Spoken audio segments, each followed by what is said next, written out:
ప్రభుత్వ ఉపాధ్యాయుడు పిల్లలకు విద్యాబుద్ధులు నేర్పించాల్సిన అతను ఏకంగా డాక్టర్ అవతారం ఎత్తాడు. వచ్చిరాని వైద్యంతో రోగులకు చికిత్స చేయడం ప్రారంభించాడు. ప్రిస్క్రిప్షన్ రాయడమే కాకుండా అవసరం ఉన్నా లేకుండా రక్త మూత్ర పరీక్షలు చేయిస్తూ అందిన కాడికి దండుకోవడం మొదలుపెట్టాడు. విషయం తెలుసుకున్న హెచ్ఎంటీవీ ప్రతినిధులు క్లినిక్కి వెళ్లి ప్రశ్నించగా దొంగ డాక్టర్ పరారయ్యాడు.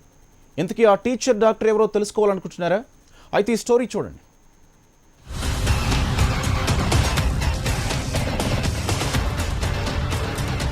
మెడలో స్టెథోస్కోప్ వేసుకుని దర్జాగా డాక్టర్ సీట్లో కూర్చున్న ఈయన పేరు రాచర్ల వెంకన్న.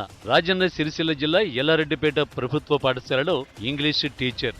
స్కూళ్లకు సెలవులు ప్రకటించడంతో ఖాళీగా ఉండడం ఎందుకు అనుకున్నాడో ఏమో ఏకంగా డాక్టర్ అవతారం ఎత్తాడు. అచ్చన్ డాక్టర్ లాగానే రోగులను పరీక్షిస్తూ వచ్చిరాని వైద్యంతో ప్రజల ప్రాణాలతో చెలగాటమాడుతున్నాడు. మందుల ప్రిస్క్రిప్షన్ రాయడమే కాకుండా అవసరం ఉన్నా లేకున్నా రోగులకు రక్త మూత్ర పరీక్షలు చేయిస్తూ అందిన కాడికి దండుకోవడం మొదలెట్టాడు.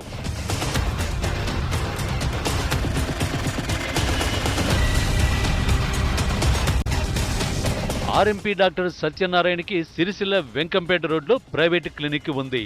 పనుల నిమిత్తం ఊరికి వెళ్లిన ఆర్ఎంపీ డాక్టర్ తనకు తెలిసిన ప్రభుత్వ టీచర్ వెంకన్నకు క్లినిక్ బాధ్యతలు చేసుకోమని చెప్పాడు. స్కూళ్లకు సెలవులు కావడంతో అందుకు అంగీకరించిన వెంకన్న మరో అడుగు ముందుకేసి రోగులకు చికిత్స చేయడం ప్రారంభించాడు. అయితే విషయం తెలుసుకున్న హెచ్ఎంటీవీ ప్రతినిధులు క్లినిక్కి వెళ్లి ప్రశ్నించగా తాను ప్రభుత్వ టీచర్ అంటూనే ఎవరితోనూ ఫోన్లో మాట్లాడుతున్నట్టు నటిస్తూ పరారయ్యాడు.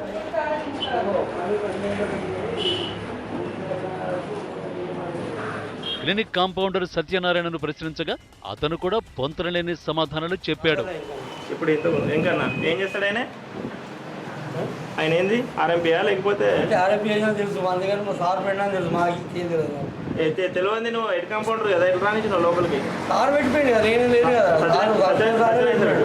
ఆయన గవర్నమెంట్ ఎప్పుడు ఉండే డాక్టర్ లేకపోవడంతో ఈయన కొత్త డాక్టర్ అనుకుని చూపించామని, ఇతను ప్రభుత్వ టీచర్ అని తమకు తెలియదని రోగులు అంటున్నారు.